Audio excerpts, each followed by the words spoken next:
Hi everyone, and welcome to another marvelous video. Before comics became broadly a place for superheroes saving the world from planetary and extraterrestrial threats, it was simply a place for showcasing various art forms. Be it horror or erotica, there was no holding back with eerie or controversial concepts. Interestingly, several talented writers challenged themselves to create genre-defining works of art, and one such was the Maxx, written by Sam Keith. The main plot of the cartoons and comics was about a homeless man who considered himself to be a hero. Writer Sam Keith showcased him to be living in two realities, the real plane and the outer world. While Maxx was a homeless man in the real world, he was a warrior sworn to protect the Jungle Queen in the Outback. Before things began to get confusing, let us dive into today's video and unfold the stories of the Maxx. Before we go into our explanation, we have a very small request. If you like our content, please support us by subscribing to our channel. This is a small click for you, but for us it means a lot. Thank you. Let's begin.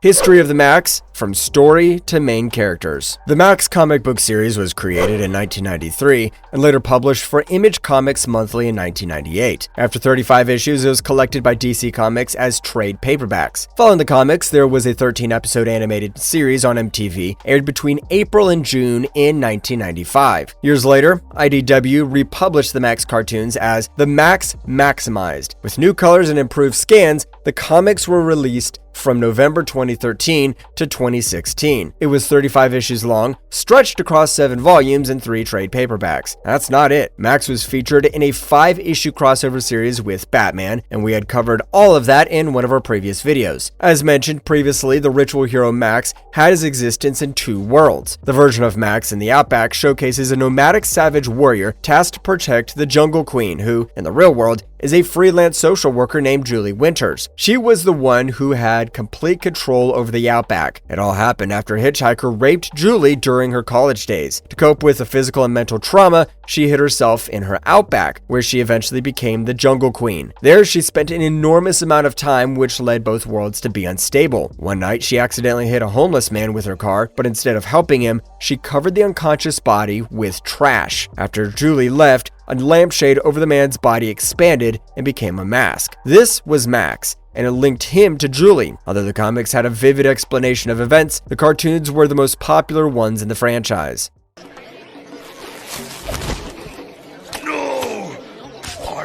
The Maxx cartoon. The animated show was a part of the MTV program named Oddities, and it covered events from Darker Image issue 1, the comic issue where Maxx had first appeared, and issues 1 to 11 of the Maxx. The animation, of course, changed throughout the animated series with respect to color gradients and the inclusion of CGI mixed with hand-drawn animation. The tone set for the show was unique and had a dark sense of humor sutured with the plot. We will be digging into the first 2 episodes to understand the vibe of the cartoons. The complete series was released on VHS in 1996, and later, in 2009, it became available to stream on MTV.com in the US only. The Maxx was later available on DVD in December 2009 through Amazon's Create Space Manufacture on Demand program. It not only contained every episode, but also an audio commentary on each of them, along with an interview of creator Sam Keith and director Greg Vanzo. The character of Maxx was voiced by Michael Haley, while Glynis Talkin did that of Julie Winters in Glory. Amy Danleys and Barry Stigler voiced Sarah and Mr. Gone, respectively.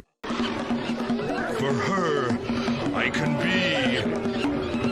The Maxx Episode 1. The story begins with an introduction about how most humans live in 2 different worlds, one where they're victim to circumstances, and the other being an unconscious one in safe refuge. Maxx is introduced as a being who frequently switches between the 2 worlds without his will. In the real world, he was a homeless man living in a box across a dark and shady alley, while in the other world, he ruled the Outback and protected the Jungle Queen. Apart from Maxx, the truth about the 2 worlds and the existence in both was known by Mr. Gone, an evil psycho rapist. The plot begins with Maxx narrating loudly about his living conditions in the box. The rain outside made it even worse, but somehow he was used to it and accepted his life within the filth around him. Soon a cab arrived with a lonely woman. She was dropped 2 blocks away from her destination and left alone by the cold and insensitive driver. As she planned to walk down her way in the darkness, 2 goons attacked her. While they robbed her, a few coins fell on the ground and began rolling towards Max's box. So one of the goons arrived to collect it. Maxx dragged him inside. Soon the other one who was the stronger of the two, arrived near the box. Maxx leaped out, but before there could be any fight, the cops arrived and arrested the three of them. Meanwhile, the injured woman was kidnapped by Mr. Gone, and she was not found anymore. Maxx tried explaining to the cops that he was trying to save a lady from being robbed, but without any lady being present, they took custody of Maxx as well. On their way to the station, Maxx could be seen slipping into the other reality, where he was being pulled inside the ground by one of the main inhabitants of the Outback, known as the Izzes. These eyeless beings with egg-shaped bodies, arms, and legs, about as large as a house cat, were quite strong, and Maxx struggled to free himself from so many of them. Soon he began recollecting memories of Australia and the Dreamland. We get a glimpse of the reality of Outback, and also the Jungle Queen, whom Maxx seemed to be worshipping. For her,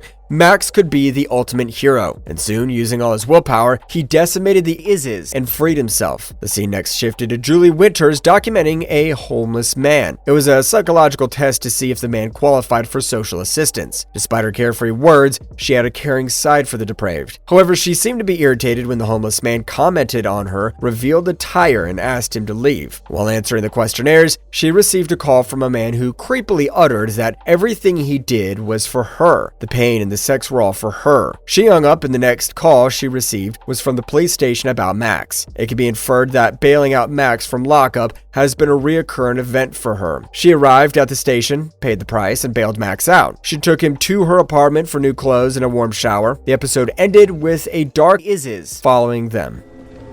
Who's there?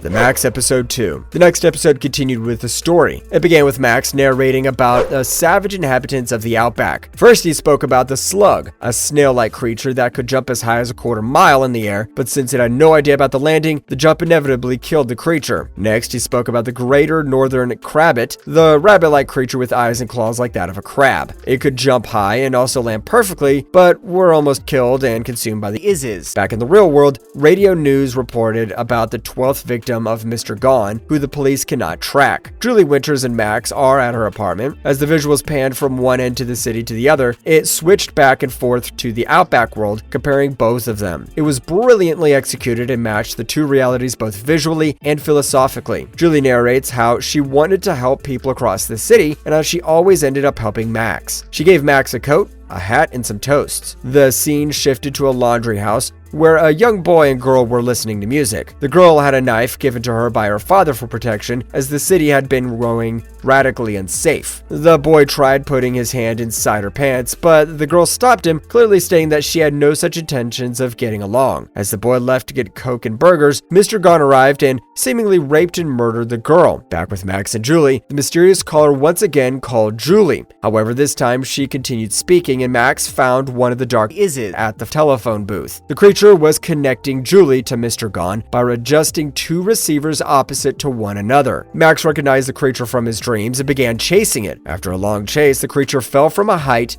and died. However, Mr. Gone was there to greet him, and the two began their fight. Mr. Gone brought the Izzes from the Outback to the real world, transforming the omnivorous creatures into twisted carnivores. They were all in command of Mr. Gone, who unleashed thousands of them at Maxx. The episode ended, and the story continued in the following episodes. To unfold the mysteries of Maxx and Mr. Gone, watching the next episodes is highly recommended. You killed my hostage! Future of the franchise. It is quite unfortunate how the Maxx franchise faded away and never was brought back. There was a buzz about a reboot of Maxx with Channing Tatum and the producer of It Chapter 2 and Dr. Sleep, Roy Lee, teaming up. While Channing Tatum would serve as the producer via free association, Roy Lee would be extending his help via Vertigo Entertainment. It still needs to be determined if the project will be taking place at all, and also if it will be a film or a television series. It'll be interesting to watch if the reboot happens, as it's not just the story but Keith's depiction that made Maxx cartoons popular. Navigating through controversial topics with bebop jazz background score and humor might be challenging to recreate unless the art form is merely transformed to fit into a modern age comic book story. Maxx cartoons emerged from a time when the idealistic concepts of comic book characters were not established and hence made, prioritizing the comic book art form to showcase the story. Will that fit into today's world of highly exhausting lists of superhero beings and multiversal comic concepts is doubtful and challenging. Keith's idea of signifying an alternate reality dreamland was a masterpiece. Although it might seem vague, we all have a dreamland where he tabulates events according to our whims and fancies. Keith simply gave a bit of existential value to the dreamland, making it nearly a real one. Fans would love to watch a recreated version of Maxx cartoons, and we can only wait for it to take place. The pounding in my head is like an ice pick, but I can't stop. Marvelous verdict. So we have finally come to the end of our video, and we hope you have liked our content. Feel free to share your input and let us know how you wish to watch the reboot take place. Maxx cartoons might or might not ever be recreated, but it had surely won the hearts of many fans across the globe. The 1995 animated series also won an Annie Award for Best Animated Series. With that, we'll be concluding, and stay tuned for the next Marvelous video. And if you liked our content, don't forget to leave a like and subscribe to us if you haven't already. Have a good one, and be safe. Thanks, everyone.